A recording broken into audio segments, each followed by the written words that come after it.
अस्सलाम dear viewers, Najeeb लाइसेंस से MSc and MPhil in chemistry. Dear viewers, पिछले लेक्चर में हमने बात की थी केमिकल रिएक्शन।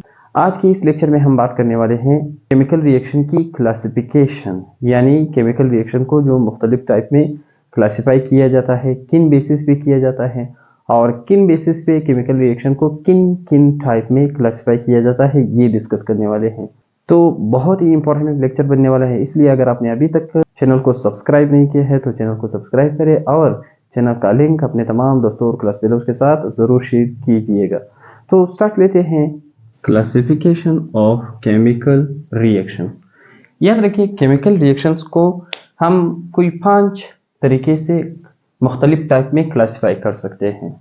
कौन से 5 बेसिस हम यूज़ करेंगे? याद रखें, हम केमिकल रिएक्शन को क्लासिफाई कर सकते हैं on the basis of composition of reactants and product. Reactant और प्रोडक्ट की कंपोजिशन की बुनियाद पे आप केमिकल रिएक्शन को क्लासिफाई कर सकते हैं कि किन केमिकल रिएक्शन में रिएक्टेंट किस नेचर के हैं, किस कंपोजिशन के हैं। तो इसलिए on the basis of composition और nature of reactant and product, on the basis of composition या nature of reactant and product, chemical reaction को 5 मेन टाइप में हम क्लासिफाई कर सकते हैं। पहला जो हम इसकी कैटेगराइजेशन करते हैं, कॉम्बिनेशन रिएक्शन। एक टाइप ऑफ रिएक्शन जो हम कंपोजिशन या nature of reactant and product की बुनियाद पर बनाते हैं वो है कॉम्बिनेशन रिएक्शन। कॉम्बिनेशन रिएक्शन, तो कॉम्बिनेशन रिएक्शन कौन सा रिएक्शन है? इसकी एक सिंपल एग्जांपल लेते हैं। से फॉर एग्जांपल, आप हाइड्रोजन गैस के 2 मोल रिएक्ट करते हैं। मोल क्या है? पिछले लेक्चर में हमने डिस्कस किया। आप ये जो नंबर है ये इन केमिकल स्पीशीज के नंबर ऑफ मोल को रिप्रेजेंट कर रहा है।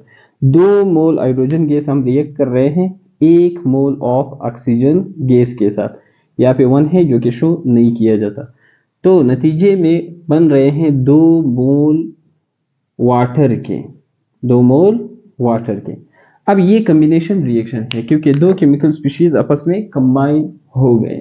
इस तरह के रिएक्शन को कहा जाता है कॉम्बिनेशन रिएक्शन। नंबर 2, हम केमिकल रिएक्शन को क्लासिफाई करते हैं नेचर और कंपोजिशन की बुनियाद पे। उनको हम कहते हैं डिकम्पोजिशन रिएक्शन। डिकम्पोजिशन रिएक्शन, याद रखें, वो रिएक्शन जिसमें एक केमिकल कंपाउंड स्प्लिट टूट जाए into 2 or more new substances। Decomposition mean टूट जाना, डिकम्पोजिशन मीन तोड़ना एक चीज को। तो यहाँ पे क्या होगा, एक कंपाउंड टूटेगा और नतीजे में 2 या 2 से ज्यादा नए सब्सटेंसेस या नई केमिकल स्पीशीज बनेंगे। एक सिंपल एग्जांपल है कैल्शियम कार्बोनेट। से फॉर एग्जांपल, आप चूने के पत्थर उठाते हैं और उसमें डालते हैं वाटर में, तो पानी के अंदर वो स्प्लिट हो जाते हैं, टूट जाते हैं into calcium oxide, calcium oxide plus carbon dioxide gas.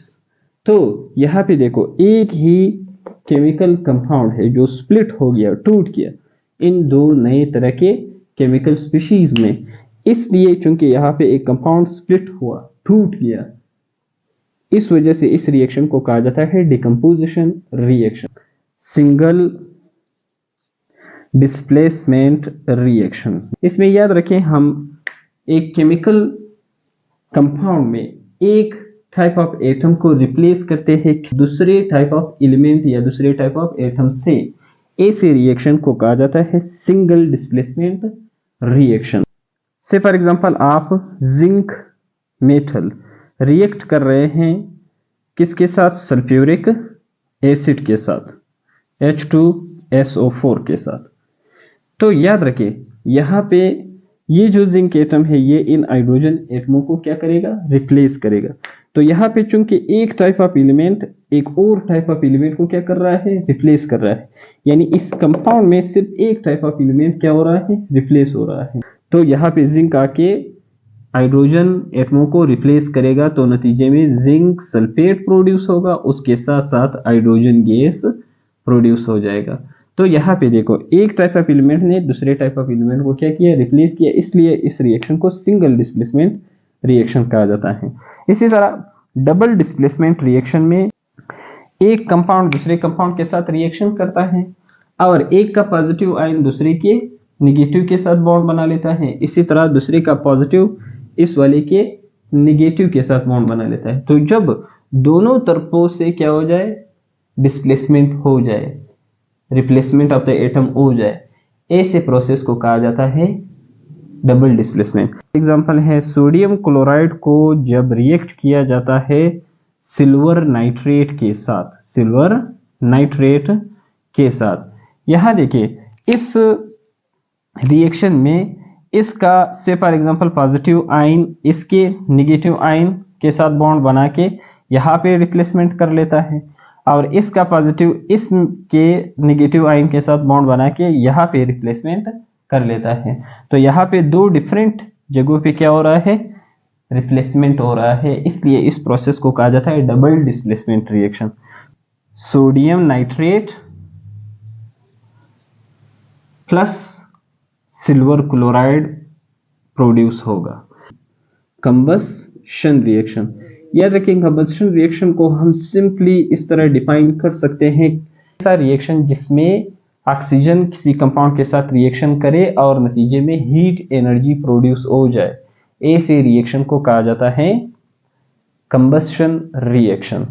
तो कंबशन सिंपली मीन जलाना, किसी चीज को जलाना, कंबस्ट मीन जलाया या जलाना, ठीक है।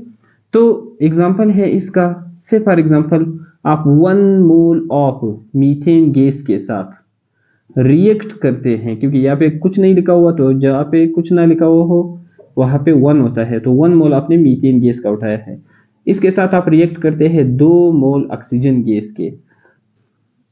नतीजे में एक तो इनमें से 2 ऑक्सीजन इस कार्बन के साथ बॉन्ड बना के कार्बन डाइऑक्साइड प्रोड्यूस कर लेगा, कार्बन डाइऑक्साइड गैस, प्लस यहाँ पे 2 ऑक्सीजन कार्बन डाइऑक्साइड बनाने के लिए यूज हुए, 2 ऑक्सीजन रह गए, 2 ऑक्सीजन इन 4 हाइड्रोजन एटमों के साथ बॉन्ड बना के 2 वाटर मॉलिक्यूल प्रोड्यूस कर लेंगे। कितने water molecule, 2H2O, 2 water molecule, plus उसके साथ साथ क्या प्रोड्यूस होगा, प्लस उसके साथ साथ एनर्जी प्रोड्यूस होगा। वो कौन सी एनर्जी होगी, हीट एनर्जी होगी। तो ऐसा केमिकल रिएक्शन जिसमें ऑक्सीजन किसी कंपाउंड के साथ रिएक्शन करे और नतीजे में हीट एनर्जी प्रोड्यूस हो जाए, ऐसे केमिकल रिएक्शन को कंबशन रिएक्शन कहा जाता है। दूसरा तरीका हमने डिस्कस किया था कि on the basis of direction of reaction, इस बुनियाद पे भी हम केमिकल रिएक्शंस को मुख्तलिफ क्लासेस या मुख्तलिफ टाइप में क्लासिफाई कर सकते हैं। तो याद रखिए on the basis of direction हम केमिकल रिएक्शन को 2 टाइप में क्लासिफाई करते हैं, 2 टाइप्स। कितने टाइप में, 2 टाइप में। कौन कौन से, नंबर 1 पहला रिवर्सिबल रिएक्शन, कि ऐसा रिएक्शन जो 2 डायरेक्शन में हो रहा हो, लेफ्ट टू राइट भी हो रहा हो, राइट टू लेफ्ट भी हो रहा हो, यानी रिएक्टेंट प्रोडक्ट में कन्वर्ट होते हो, प्रोडक्ट वापस टूटकर उन्हीं इनिशियल रिएक्टेंट में कन्वर्ट होता हो, ऐसा रिएक्शन कहलाता है रिवर्सिबल रिएक्शन। रिवर्सिबल रिएक्शन की एक एग्जांपल लेते हैं। याद रखिए जब हम 3 mole of the hydrogen gas को रिएक्ट करते हैं 1 mole of the nitrogen gas के साथ, नतीजे में 2 मोल ऑफ अमोनिया गैस बनते हैं।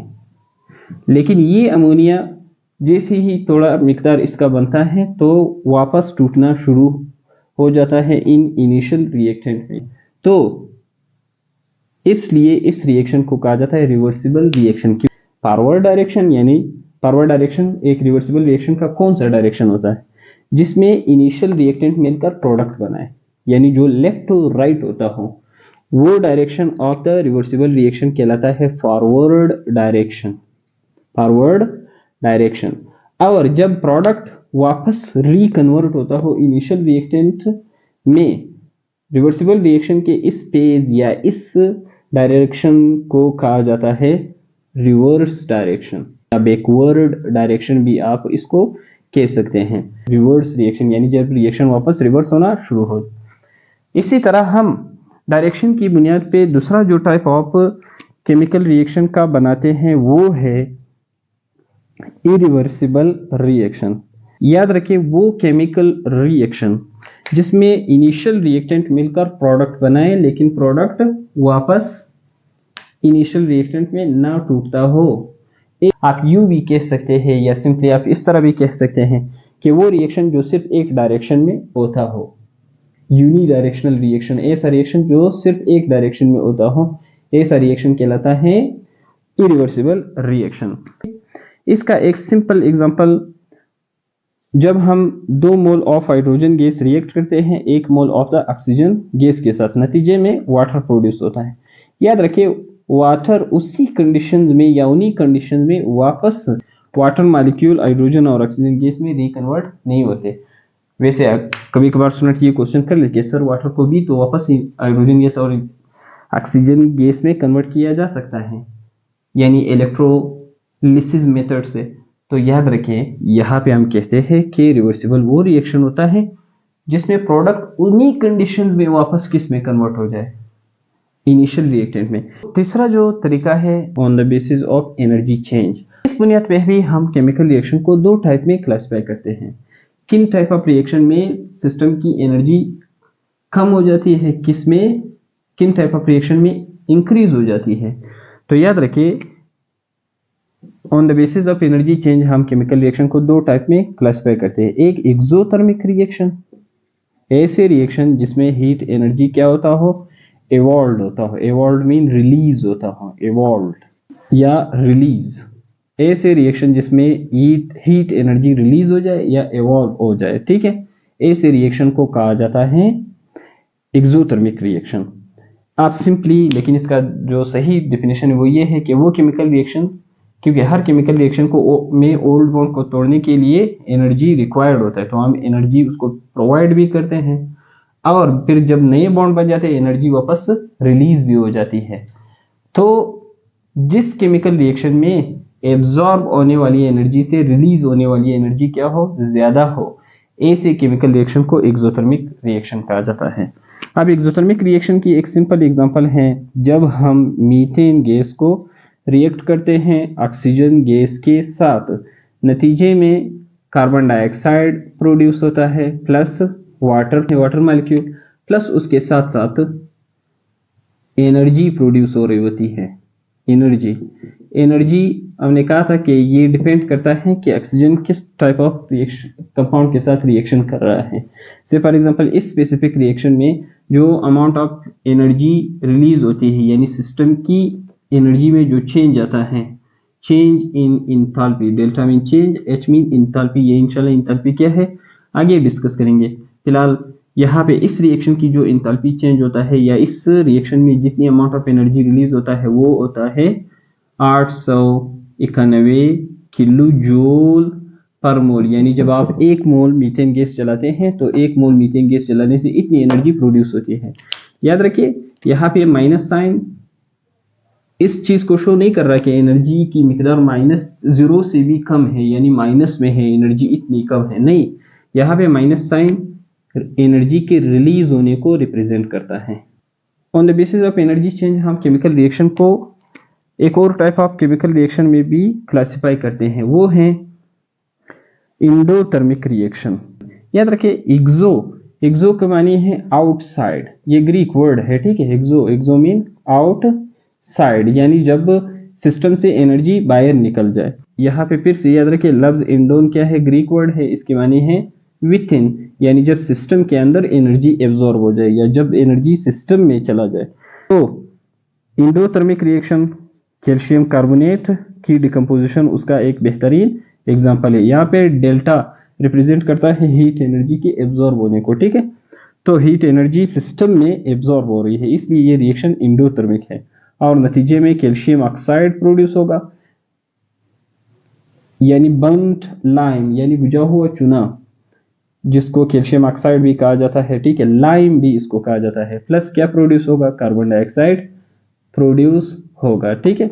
तो नंबर 4 जो मेथड है जिसकी बुनियाद पर हम केमिकल रिएक्शन को मुख्तलिफ टाइप में, मुख्तलिफ क्लासेस या मुख्तलिफ फैमिलीज में क्लासीफाई कर सकते हैं, वो है on the basis of oxidation and reduction processes. तो इस पे जाने से पहले थोड़ा सा ऑक्सीडेशन क्या है, रिडक्शन क्या है, ये चीज डिस्कस करते हैं। एग्जाम्पल लेते हैं, तो ऐसे रिएक्शन जिसमें कोई chemical species oxygen atom gain करे वो रिएक्शन कहलाता है ऑक्सीडेशन रिएक्शन, या ऐसा रिएक्शन जिसमें कोई केमिकल स्पीशी इलेक्ट्रॉन लॉस करे वो भी कहलाता है ऑक्सीडेशन रिएक्शन, या वो केमिकल रिएक्शन जिसमें कोई chemical species loss of hydrogen करे वो भी कहलाता है ऑक्सीडेशन रिएक्शन, और वो केमिकल रिएक्शन जिसमें किसी केमिकल स्पीशी के ऊपर जो चार्ज है वो इंक्रीज हो जाए वो प्रोसेस भी कहलाता है ऑक्सीडेशन रिएक्शन। और रिडक्शन रिएक्शंस फिर कौन से रिएक्शन होते हैं? याद रखिए, रिडक्शन रिएक्शन वो रिएक्शन जिसमें कोई केमिकल स्पीशी या तो ऑक्सीजन एटम लॉस करे या गेन ऑफ इलेक्ट्रॉन करे या गेन ऑफ हाइड्रोजन करे, इसका ऑक्सीडेशन स्टेट डिक्रीज हो जाए, ऐसे केमिकल रिएक्शन कहलाते हैं रिडक्शन रिएक्शन। तो ऑक्सीडेशन प्रोसेस और रिडक्शन प्रोसेस की बुनियाद पे हम केमिकल रिएक्शन को तकरीबन 3 टाइप में क्लासिफाई करते हैं, एक ऑक्सीडेशन रिएक्शन, दूसरा रिडक्शन रिएक्शन। अब ठीक है, इन 2 टाइप में तो हमने क्लासिफाई कर लिया, अब तीसरा टाइप ऑक्सीडेशन और रिडक्शन प्रोसेस की बुनियाद पे हम केमिकल रिएक्शन का कौन सा बनाते हैं? याद रखिए, तीसरा टाइप है केमिकल रिएक्शन का on the basis of oxidation and reduction processes, वो है रिडॉक्स रिएक्शन। कौन सा रिएक्शन? Redox reaction. तो रिडॉक्स रिएक्शन किस रिएक्शन को कहा जाता है? याद रखिए, इसके नाम से जाहिर है रिडॉक्स रिएक्शंस कौन से रिएक्शन, यहाँ पे रेड से मुराद रिडक्शन और ऑक्स से मुराद ऑक्सीडेशन।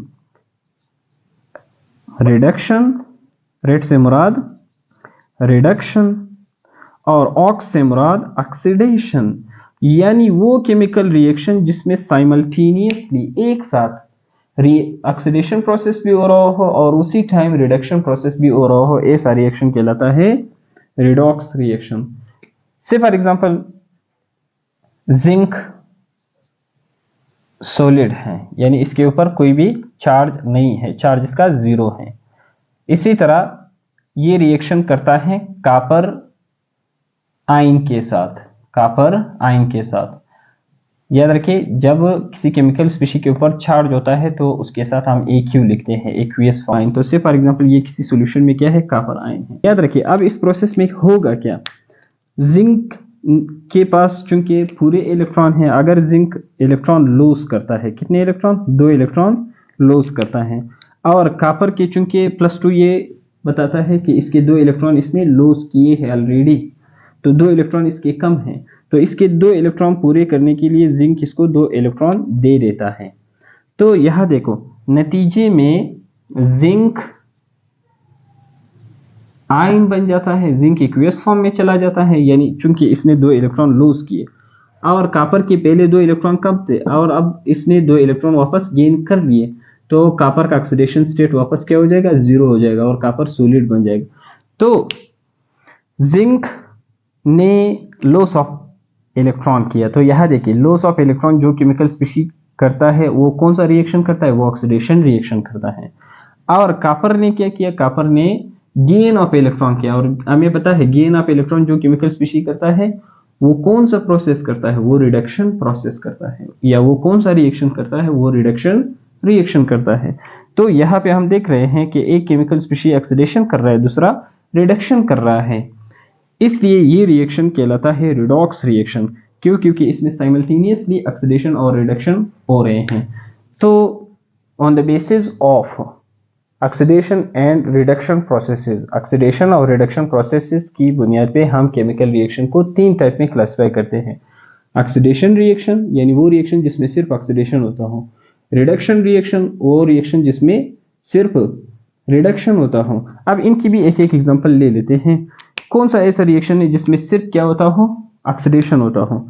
से फॉर एग्जांपल आपके पास है मैग्नीशियम मेटल, वो रिएक्शन कर रहा है ऑक्सीजन के साथ, तो नतीजे में 2 मोल मैग्नीशियम ऑक्साइड के बन जाते हैं। अब यहाँ पे सिर्फ क्या हुआ? सिर्फ गेन ऑफ ऑक्सीजन हुआ, तो ये कौन सा गेन ऑफ ऑक्सीजन क्या कहलाता है? ऑक्सीडेशन कहलाता है। तो ये ऑक्सीडेशन रिएक्शन है। और इसी तरह रिडक्शन रिएक्शन, ऑक्सीडेशन और रिडक्शन प्रोसेसेस की बुनियाद पे हम केमिकल रिएक्शन को ऑक्सीडेशन रिएक्शन, रिडक्शन रिएक्शन और इसी तरह redox reaction, in 3 type of reaction में क्लासिफाई करते हैं। तो रूम टेम्परेचर और प्रेशर पे एक केमिकल स्पीशी किस फॉर्म में पाया जाता है वो स्टेट उसका कहलाता है फिजिकल स्टेट। वो मैटर की किस हालत में पाया जाता है वो हालत उसका फिजिकल स्टेट कहलाता है। किस टेम्परेचर और प्रेशर पे? रूम टेम्परेचर और प्रेशर पे। तो on the basis of physical state या फेज की बुनियाद पे आप केमिकल रिएक्शन को क्लासिफाई कर सकते हैं। कितने टाइप में? 2 टाइप्स में, इनटू 2 टाइप्स। हम फिजिकल स्टेट या फिजिकल फेज की बुनियाद पे हम केमिकल रिएक्शन को 2 टाइप में क्लासिफाई करते हैं। Number 1, homogeneous reaction. एग्जांपल, ऐसा रिएक्शन जिसमें तमाम रिएक्टेंट और तमाम प्रोडक्ट सेम फिजिकल स्टेट में हो, यानी रिएक्टेंट भी से फॉर एग्जांपल गैस फॉर्म में है और प्रोडक्ट भी गैस फॉर्म में है, तो ये होमोजीनस रिएक्शन है। या इसी तरह रिएक्टेंट भी लिक्विड फॉर्म में है, प्रोडक्ट भी लिक्विड फॉर्म में, तो ये भी क्या है? ये भी सेम फेज है या सेम फिजिकल स्टेट है। या रिएक्टेंट भी सॉलिड फॉर्म में है, प्रोडक्ट भी सॉलिड फॉर्म में है, तो ये भी सेम फेज है। तो होमो लफ्ज होमो यहाँ पे रिप्रेजेंट करता है, होमो मीन सेम, यानी जब chemical species same physical state में हो एक केमिकल रिएक्शन के, इस रिएक्शन को कहा जाता है होमोजीनस रिएक्शन। तो इसकी एग्जांपल है, से फॉर एग्जांपल हम रिएक्ट करते हैं 3 मोल ऑफ हाइड्रोजन गैस। कितने? हाइड्रोजन गैस के 3 मोल। रिएक्ट करते हैं 1 mole of the nitrogen gas के साथ, तो नतीजे में प्रोड्यूस होते हैं 2 मोल अमोनिया गैस के। किस गैस के? Ammonia gas. तो इस रिएक्शन में अगर हम देखेंगे, हाइड्रोजन भी गैस स्टेट ऑफ मैटर में है या गैस फॉर्म में है, नाइट्रोजन भी गैस फॉर्म में है और अमोनिया भी गैस फॉर्म में है, यानी रिएक्टेंट और प्रोडक्ट सब एक ही फिजिकल स्टेट में है, तो ऐसा केमिकल रिएक्शन कहलाता है homogeneous chemical reaction. Number 2, heterogeneous chemical reaction. यहाँ पे लफ्ज हेटेरो ही रिप्रेजेंट कर रहा है। Hetero mean different. Chemical reaction के जो केमिकल स्पीशीज हैं उनमें से अगर कोई एक बाकियों से अलग फिजिकल स्टेट रखता हो तो केमिकल रिएक्शन कहलाएगा हेटेरोजीनस। से for example reactants same phase में है और इसी तरह प्रोडक्ट जो बन गए हैं उनमें से भी एक उसी फेज में है जिसमें रिएक्टेंट है, लेकिन एक प्रोडक्ट ऐसा है जो डिफरेंट फेज रखता है, यानी उसी फेज में नहीं है, तो उस एक की वजह से वो सारा केमिकल रिएक्शन क्या कहलाएगा? वो कहलाएगा हेटेरोजीनस रिएक्शन। इसकी एग्जांपल है कैल्शियम कार्बोनेट डिकम्पोज करते हैं। से फॉर एग्जांपल इसकी हम थर्मल डिकम्पोजिशन कर रहे हैं, ये कैल्शियम ऑक्साइड, ये भी सॉलिड फॉर्म में, ये भी सॉलिड फॉर्म, लेकिन जो कार्बन डाइऑक्साइड गैस प्रोड्यूस होता है वो किस फॉर्म में? गैस की फॉर्म में है। तो सिर्फ एक केमिकल स्पीशी क्या है? डिफरेंट फिजिकल फेज में है, तो इसलिए ये केमिकल रिएक्शन कहलाएगा हेटेरोजीनस रिएक्शन। 2 और भी फैमिलीज बनाते हैं केमिकल रिएक्शंस के। एक टाइप ऑफ रिएक्शंस कहलाते हैं प्रेसिपिटेशन रिएक्शंस और दूसरा कहलाता है न्यूट्रलाइजेशन रिएक्शंस। तो चलिए डिस्कस करते हैं न्यूट्रलाइजेशन रिएक्शन को। न्यूट्रलाइजेशन रिएक्शन ऐसा रिएक्शन जो एक एसिड और बेस के दरमियान हो और नतीजे में कोई न्यूट्रल प्रोडक्ट प्रोड्यूस हो जाए, ऐसा रिएक्शन कहलाता है न्यूट्रलाइजेशन रिएक्शन। जब हम HCl का, हाइड्रोक्लोरिक एसिड का एक्वियस सॉल्यूशन मिक्स करते हैं सोडियम हाइड्रोक्साइड के एक्वियस सॉल्यूशन के साथ, एक्वियस सॉल्यूशन वो सॉल्यूशन जिसमें water as a solvent used किया गया हो, तो या जिसका सॉल्वेंट वाटर हो। अब इस रिएक्शन में यहाँ पे चूंकि ये पॉजिटिव आयन है इसका, ये इसका नेगेटिव, तो इसका पॉजिटिव इसके नेगेटिव के साथ और इसका पॉजिटिव इसके नेगेटिव के साथ रिएक्शन करेगा, तो नतीजे में 2 नए प्रोडक्ट बनेंगे। एक सोडियम और क्लोरीन के दरमियान सोडियम क्लोराइड बन जाएगा, डिसॉल्व्ड फॉर्म में होगा। याद रखिए, अगर आपने ये दोनों इन दोनों के एक्वियस सॉल्यूशन उठाए हैं तो ये भी डिसॉल्व्ड फॉर्म में। और इसी तरह ये हाइड्रोजन इस OH आयन के साथ रिएक्शन करेगा और नतीजे में H2O मॉलिक्यूल प्रोड्यूस होगा। तो याद रखिए, अब यहाँ पे अगर हम देखेंगे सोडियम क्लोराइड एक न्यूट्रल साल्ट है। क्या है? न्यूट्रल साल्ट है। तो इस वजह से मोस्टली साल्ट जब एसिड और बेस दोनों स्ट्रॉन्ग हो तो न्यूट्रल साल्ट ही प्रोड्यूस होता है, तो ये एक न्यूट्रल प्रोडक्ट है। इस वजह से ये रिएक्शन कहलाता है न्यूट्रलाइजेशन रिएक्शन, ऐसा रिएक्शन जिसमें एक एसिड एक बेस के साथ रिएक्शन करे और नतीजे में एक न्यूट्रल प्रोडक्ट प्रोड्यूस हो जाए, ऐसा रिएक्शन कहलाता है न्यूट्रलाइजेशन रिएक्शन। दूसरा रिएक्शन है precipitation reaction. Precipitation reaction, precipitation reaction वो रिएक्शन जिसमें आप दो एक्वियस सब्सटेंसेस को आपस में रिएक्ट कर लो और नतीजे में कोई सॉलिड प्रोडक्ट प्रोड्यूस हो जाए, उस सॉलिड प्रोडक्ट को कहा जाता है प्रिसिपिटेट। तो ऐसा रिएक्शन कहलाता है प्रिसिपिटेशन रिएक्शन।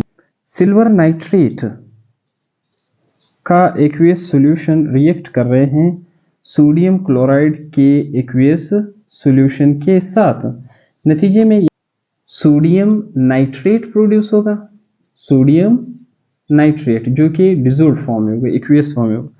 प्लस इसी तरह सिल्वर और क्लोरीन के दरमियान बॉन्ड बनेगा तो सिल्वर क्लोराइड प्रोड्यूस होगा जो किस फॉर्म में होगा, सॉलिड फॉर्म में होगा।